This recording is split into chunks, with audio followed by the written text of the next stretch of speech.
Hi, everyone. I'm Elaine Quijano. It is good to be with you. Thanks for joining us. President Biden is urging the country to remain cautious about the pandemic. That message comes as more states start to expand vaccine eligibility to all adults and more businesses begin to open. This week, 12 states are opening vaccine signups to all adults. Even more are expected to do so in the coming weeks. According to President Biden, 90% of adults in the country will be eligible to get the vaccine by April 19th. But he maintained the need for vigilance to prevent the spread of more COVID cases. Because we're in the life and death race with the virus that is spreading quickly, with cases rising again, new variants are spreading, and sadly, some of the reckless behavior we've seen on television over the past few weeks means that more new cases are to come in the weeks ahead. I'm reiterating my call for every governor, mayor, and local leader to maintain and reinstate the mask mandate. Please, this is not politics. Reinstate the mandate if you let it down. And business should require masks as well. Despite the progress on vaccines, coronavirus cases have spiked by about 15% over the past 2 weeks. On Monday, the head of the CDC expressed concerns about where the country is headed. I'm going to pause here. I'm going to lose the script, and I'm going to reflect on the recurring feeling I have of impending doom. We have so much to look forward to, so much promise and potential of where we are, and so much reason for hope. But right now, I'm scared.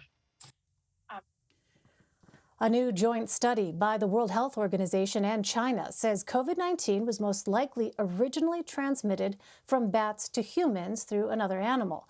It found that a lab leak is extremely unlikely.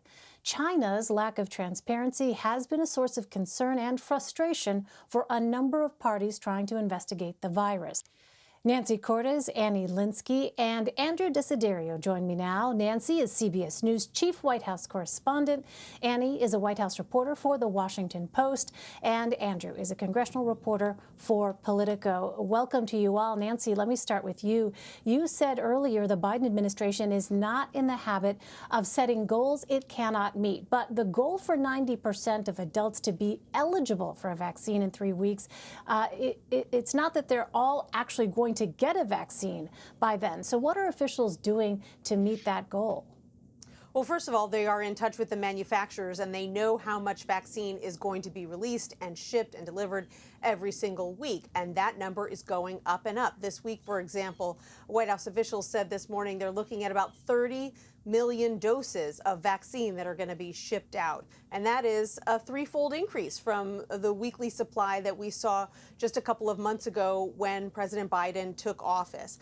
Then beyond that, they are massively ramping up this federal vaccine program to make pharmacies around the country eligible to deliver the vaccine. We're at about 17,000 pharmacies right now, on our way up, White House officials say, to 40,000 in the next 3 weeks. So those are the types of things, along with the fact that they plan to open, President Biden said today, 12 more federal vaccine delivery centers. We're talking about big arenas, places where they can give out thousands of shots a day.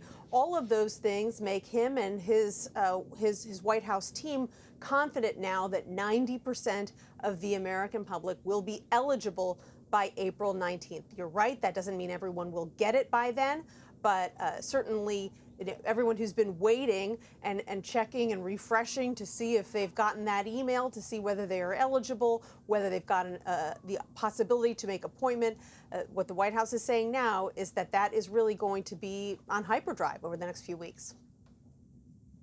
Well, Andrew, we'll have more coming up on Republican hesitancy about vaccines, but I want to play a clip from Senate Minority Leader Mitch McConnell in Kentucky this afternoon, encouraging people to get vaccinated. Let's listen to that. But with regard to Republican men, take the vaccination. 2 of them are 90% effective. 1 of them is 70% effective. And I didn't realize until this pandemic began that the flu shot is only 50% effective. And a whole lot of people get the flu shot. So there's no good argument not to get the vaccination. I would encourage all men, regardless of party affiliation, to get the vaccination. So, Andrew, why might vaccine hesitancy be so high among Republican men? Right. Well, that's what studies are showing, and that's what Leader McConnell was referring to specifically there. Obviously, Leader McConnell himself is a polio survivor, and he has been very outspoken on the issue of vaccines. I think he's devoted at least a few floor speeches on the Senate floor to this specific issue.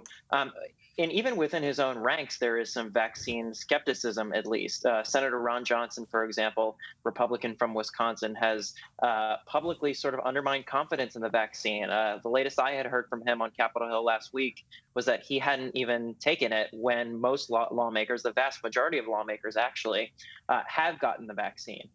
So it's something that McConnell has always really taken a front row seat on. But he's, I think he's recognizing what the main issue here is, which is hesitancy among Republicans in particular. Now, former President Trump could probably play a huge role in helping to curb that divide. The former president has gotten the vaccine. We know that. But he, of course, has not been outspoken at all about its positive effects and things like that. You know, and Annie, it is interesting to see Americans' perceptions of President Biden's leadership in dealing with the pandemic. Some 72% approval on it, according to polling. How is that shaping his agenda as we see him pushing for a return to an era of larger government with the COVID relief bill and his infrastructure plan coming this week?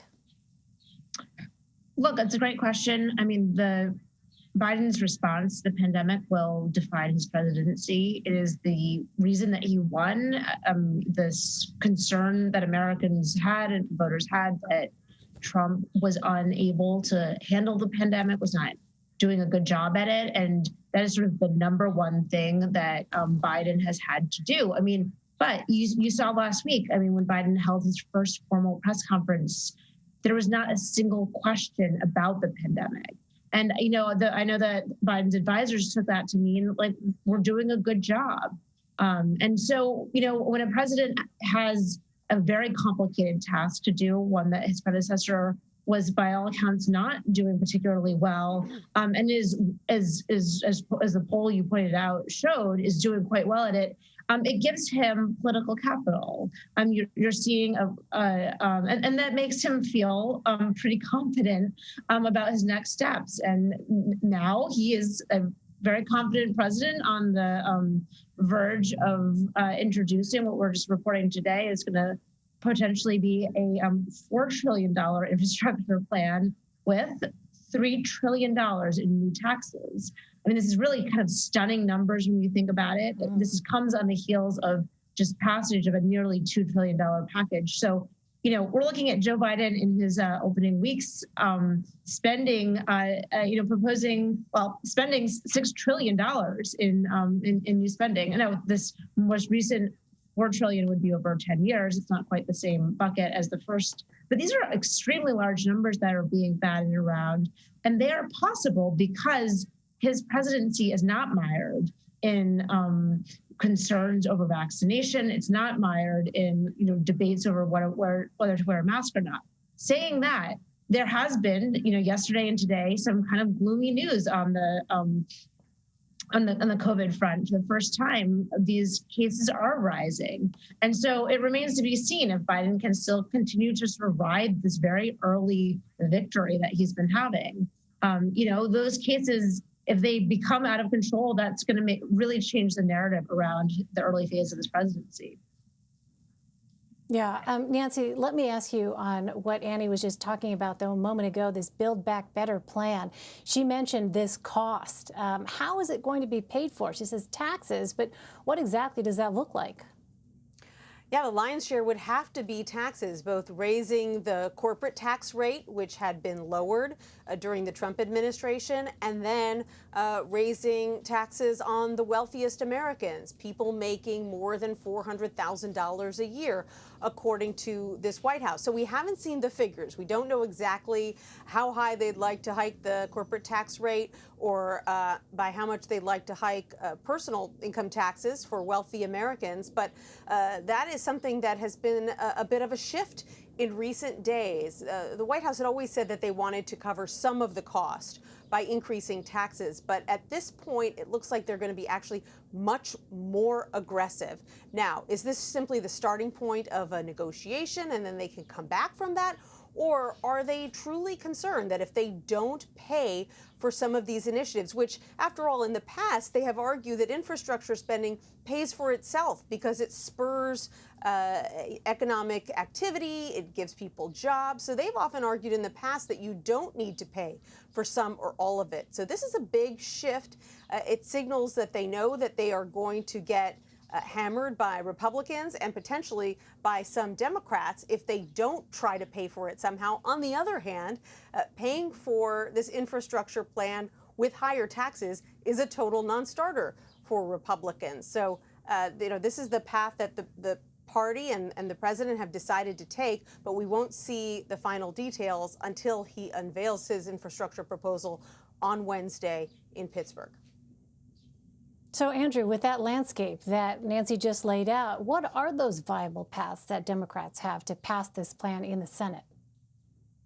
Well, the only viable path is through reconciliation, which is the same process they used when they passed the American Rescue Plan, President Biden's, of course, $2 trillion COVID relief bill. That was, of course, something that they had to work really hard on to get every Democrat. Again, in order to pass a bill under reconciliation, it has to be a simple majority. And in that case, you need every single Democrat. You need total unity, which, as we know, with the Democratic caucus as diverse as it is today, that is often very, very difficult.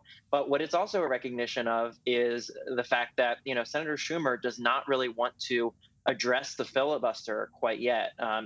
This idea of getting rid of the filibuster, getting rid of the 60-vote threshold for legislation in the Senate, because he knows, frankly, that there aren't the votes to get rid of the filibuster. You need all 50 Democrats on board if you want to change the rules that way. And senators like Joe Manchin and Kyrsten Sinema and a handful of others on the Democratic side of the aisle have expressed a lot of skepticism about getting rid of the filibuster because, in their view, it does the opposite. It discourages bipartisanship, which is what those senators say that they want to see when crafting legislation. So what this suggests is that not only does Senator Schumer want to put off the filibuster debate, but that he knows that that using reconciliation is the only way to get this infrastructure bill through, knowing that Republicans won't be on board and knowing that you don't have the votes to get rid of the filibuster as of right now. So they're taking these honestly pretty wonky procedural steps to try to make it happen. Nancy Cordes, Annie Linksey, and Andrew Desiderio, thank you all very much. Really appreciate it.